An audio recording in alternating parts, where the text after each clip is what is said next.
good time. It's nice to you know what's nice, Paul, every once in a while is to stand on the surface of the ice all the way at the lower bowl. Like if you're a ticket holder, you go to these games, say Sabres or Bandits games, to be on ice level and kind of look up gives you a real scope of, you know, pro sports here. It's a big building. It's had some great moments, and that's all we all want is more of them to return for the hockey team. The Bandits get great moments all the time.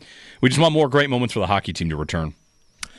Yeah, it just seems to be something we haven't seen in 14 years. I don't remember great moments for the hockey team. So it's been a while. It's been a while. Paul, what was the tone of Saturday's press conference for GM Kevyn Adams and Lindy Ruff? Someone could click and listen to 52 minutes, but if you were to put a feeling on how they were and how they felt about it all, what would you say?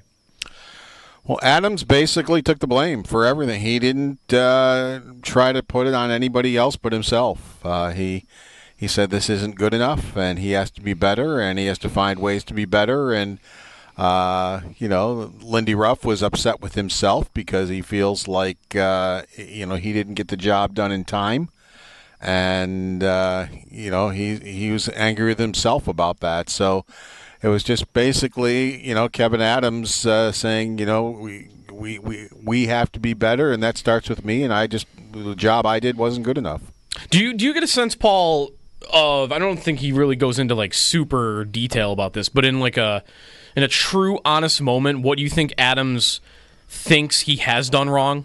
Like if he could go back and fix something, like what he thinks he would do differently about his tenure, especially the last couple of years. Really since... really, the starting point for that is when he said like the window to winning was open. Although maybe he could even say he should have started that earlier. I don't know. Well, this year, he has admitted that during the 13-game winless streak that he should have done something. That sitting on his hands maybe wasn't the right tack to take there, and he hasn't come right out and admitted, signing all these young core players to contracts, but his actions have admitted it because he stopped doing it. He had signed all these guys, and then he had the opportunity to sign guys last year in Peterka and Quinn and Levi and McLeod and Byram. Didn't sign any of them, to when he had the opportunity to do that. And I think he feels he jumped the gun then, and because right now I think he has maybe a couple of contracts he regrets, and that's kind of what happens when you do that. Sometimes it's economically the right thing to do because you got a guy for a lot less money than you would have had you waited, but it also overpays some guys maybe also. Yeah. The other thing too about he spoke about this Zucker and some of the veteran players they've brought in, Paul.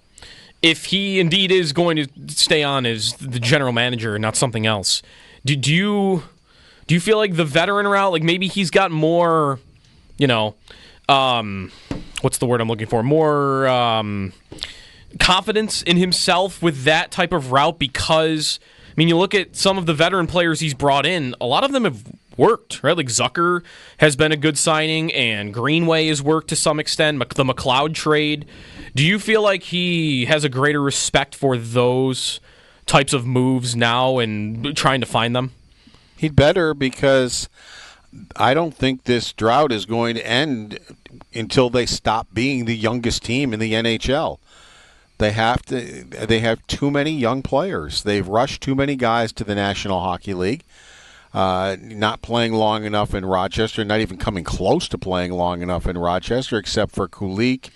I think Luukkonen had the right. He played quite a bit. He started in the East Coast League in the AHL, so I'll say he probably had the right route too. I think Levi finally does now.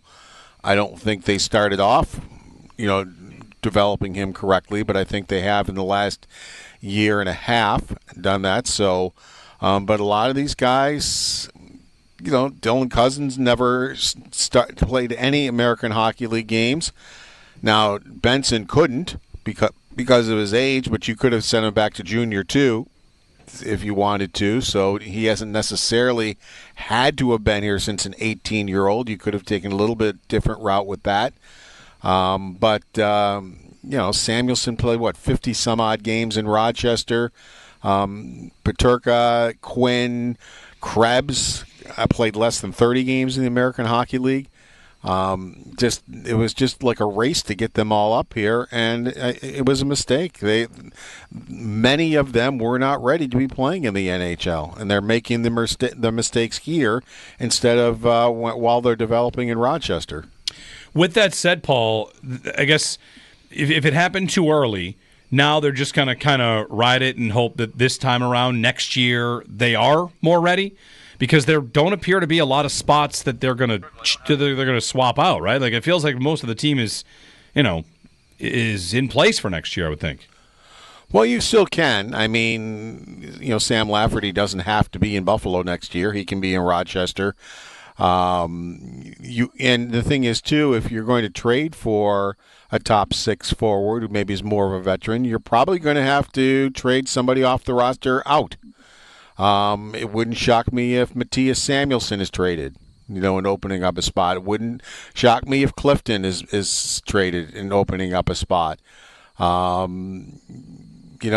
about Jack Quinn? To me, for me, it would be just like, here's your qualifying offer, take it or leave it, type of a thing. With that, So you can also start trading some guys out to opening some spots up for yourself moving forward. How likely, Paul Hamilton with us, Paul, how likely do you think it is that it is Adams that is making all these decisions? I know there was the Friedman report, and then Adams, I mean, he didn't say anything definitive on it. Did you pick up a sense one way or the other from hearing him, or is it up in the air of whether or not he'll be the general manager still, or maybe under a different position or something else? He was asked straight up, what assurances do you have that you'll be the general manager next year? And he said, I haven't met with Terry yet. That he's going down to South Florida. So that's the way he answered those questions. He was asked about Elliot Friedman's report, and he said, again, he didn't say anything other than, the meetings with Terry Pegula are still coming. He knows Terry Pegula is, I think, like we do. I mean, Terry Pegula can change his mind on a dime. He right now, Terry Pegula could 100% be planning on keeping Kevyn Adams. And then Kevyn Adams comes down there and says something he doesn't like, and that's it. He'll totally change his mind. Ask Jason Botterill about that. They said they're keeping him, and remember Kim said that there are things we know about Jason that you don't, and he's going to be here. And it was less than a month later he wasn't here anymore. Because Terry Pegula said he wasn't being heard. So that's the thing with Terry. He's very, you just don't know with him what he was doing. And then if Kevyn Adams no longer is a GM, then you're scratching your head going, well, then why were you letting him trade your core players? And why were you letting him do that? And why were you letting him talk to players in player exit interviews, getting them ready for next year, telling them what to expect and this, that, the other thing? It wouldn't make any sense. But again, sometimes Terry Pegula's decisions don't make sense, and he doesn't speak to the media or anything, so you don't know what he's thinking. Sometimes I don't know if he knows what he's thinking. I think he just, he might not like what he hears, and that'll be it. Maybe he will like what he hears, and he'll stick with Kevyn Adams. You just don't know what direction he's going to head in. One question that came up, and Paul, I wonder if you thought of Kevyn Adams' answer on this about the salary cap. Like, we're going to watch the cap go up quite a bit in the next couple of years, and the floor will go up. And, Adams is always pretty, I'm going to say, like, deflectionary when it comes to questions about the cap. He deflects them as if it's not really a concern for them. He doesn't have to think about it. Are they a team that is able to spend to the cap? I believe they are. Being $6 million under the cap I didn't think it was that big a deal. I thought way too much was being made of it. Now, had I heard that they didn't make a trade or they didn't sign a player because they didn't want to spend up to the cap, then I would have a totally different opinion on that. But I never heard that. I've never heard that a player didn't come here or wasn't brought here because the Sabres couldn't spend any more money. So I think that's just kind of where it landed last year. They had their 23 guys. They were $6 million under the cap, and that was that. I don't think $6 million is that. If they were sitting there like they had been at times, they had to bring injured players in here to get to the cap floor. That's a different story. But I didn't think $6 million was that big of a deal, and we'll see moving forward. What they'll do and how close they'll get to the cap and where the cap will be, and maybe the cap won't be as much as they thought. Maybe revenues in the next year or so, because of what's going on in our country, won't be where they're projected. We don't know. Now they said they set a record in attendance for the league this year, so that's great for revenues. And that's great for spending because, if you're keeping J.J. Peterka, that's going to add to your cap. If you're keeping Bo Byram, that's going to add to your cap. Maybe you'll be subtracting guys like Samuelson or Clifton off your cap, swapping in and out. So that's kind of the way I look at it. Until I hear that they're turning down players because they have cap room but they can't use it, and I have never heard that. Yeah, this will be a test of it this offseason, Paul, because like you said, we don't know where the cap's going to be, and that's very fluid. A very rough estimate right now is like around 95 that I've seen. Mm-hmm. And if that's the number or around it, that's $21 million in space that the Sabres will have walking into the offseason without any, tradeaways. You mentioned like Clifton and whoever could be moved. But McLeod needs a contract. Quinn low, but Quinn, Peterka, Byram, Byram might be a good test of this too, right? Byram, Peterka, because if they sign all of those RFAs, then they're probably going to start approaching pretty close to where the cap is. If they don't sign Byram and trade him away, and then they don't really replace that with more money, and they're $8 million under the cap again, I feel like you're going to get the same complaints about them spending the cap. Yeah, you definitely would. And Levi, I think, would be more of a qualifying offer type of a deal too, maybe a 2-year type of deal. One name we didn't mention is Alex Tuck. Now, it wouldn't be next year's cap; it would be the cap after. They can sign him after July 1st, but he would still be under his old contract next year, and then the new contract would kick in the year after. I would have to believe we're talking about a $7-8 million hockey player there. Now, I would not be offering him 8 years at age 30. He would be age 30 when the contract would kick in.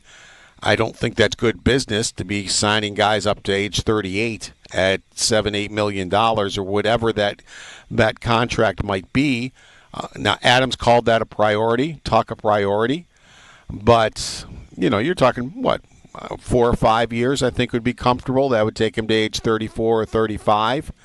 But there's some money right there. That wouldn't be next year, but it'd be the year after. Paul Hamilton on the Western Hotline as we chat about the Sabres end-of-season presser.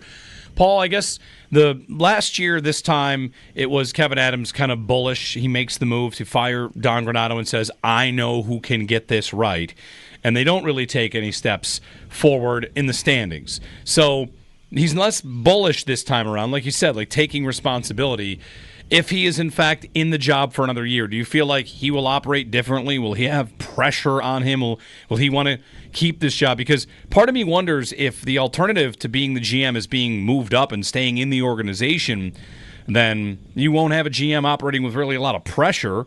You'll just have someone that's going to continue to do what he's done. I don't know. I mean, it's tough to kind of get an idea of what their vision has been because it so often is a trade well after everyone would have thought a trade was due, right? The Savoy trade, the Cousins trade, these are all the Middlestat for Byram trade. He's made some trades, but none of it has really seemed to be very aggressive or very go for it.